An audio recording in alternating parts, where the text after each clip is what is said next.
Mais d'abord, Eugénie Bastier est avec nous sur Europe 1. Bonjour Eugénie. Bonjour à tous. Vous souhaitez revenir ce matin, Eugénie, sur la proposition portée par Gabriel Attal et des députés Renaissance de nommer Alfred Dreyfus général de brigade à titre posthume. Proposition qui semble l'objet d'un bras de fer entre l'Élysée et le Parlement.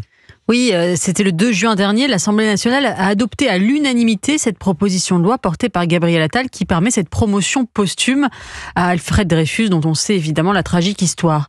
Or, selon le Canard enchaîné de la semaine dernière, le président de la République, Emmanuel Macron, ferait tout pour ensabler le texte au Sénat, et ce pour ne pas contrarier les militaires qui y seraient hostiles.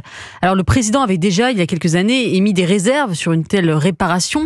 Il craignait d'ouvrir la boîte de Pandore des réhabilitations ou dégradations posthumes. Voilà ce qu'il disait. J'aurai demain des demandes de tel ou tel pour dégrader des généraux qui ont participé à la colonisation ou à telle ou telle guerre. Le grand risque, c'est de revisiter la hiérarchie militaire ou l'histoire avec le regard d'aujourd'hui. Alors, est-ce une inquiétude sincère du président de la République ou veut-il simplement couper l'herbe sous le pied de son rival Gabriel Attal ?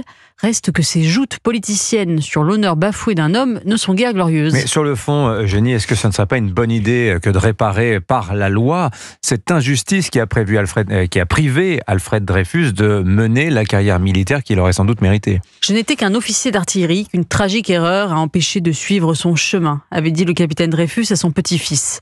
Patriote, fidèle à la République et à la France malgré les avanies subies, Dreyfus est certainement un modèle pour notre époque. Mais hélas, je pense, comme Emmanuel Macron, qu'une telle initiative ouvrirait une brèche dans laquelle s'engouffreraient toutes les demandes. Pourquoi, par exemple, ne pas donner aussi le bâton de maréchal à titre posthume au général Castelnau, qui en a été privé pour ses opinions catholiques par la même République qui avait réhabilité Dreyfus ? Mais le danger le plus grave, c'est de blanchir ceux qui aujourd'hui participent à l'antisémitisme. Quand je vois que la France insoumise et ses députés David Guiraud, Thomas Portes, Louis Boyard ont voté ce texte de Gabriel Attal des deux mains, tout en appartenant à un parti qui ne cesse de faire de la nouvelle judéophobie une rente électorale, on voit bien que cet unanimisme de façade ne fait que masquer les compromissions présentes. Il est plus facile de combattre l'antisémitisme du passé que de lutter contre celui du présent.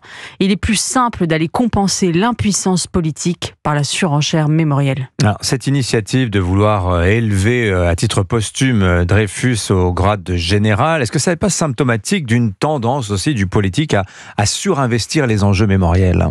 Oui, tout à fait. Vous savez que l'historien Pierre Nora, qui est disparu il y a quelques jours, avait bien documenté ce passage de l'histoire à la mémoire.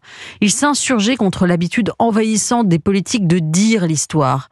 Il avait critiqué aussi l'unanimisme compensatoire se donnant en spectacle, ce sont ces mots, qui se donnaient à voir par exemple lors des commémorations médiatiques de la fin de la Seconde Guerre mondiale.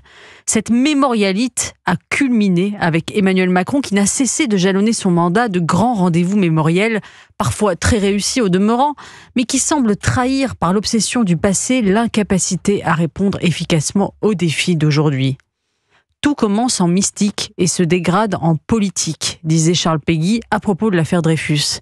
L'écrivain déplorait que le noble et beau combat dreyfusard pour l'innocence d'un homme ait été dévoyé en combine politicienne sous la Troisième République. Aujourd'hui encore, la mémoire d'Alfred Dreyfus est utilisée pour combler le vide parlementaire et mieux masquer les démissions du présent. Signature Europe 1, Eugénie Bastier. Merci beaucoup Eugénie. Dans un instant, la revue de presse d'Olivier Delagarde, 8h44.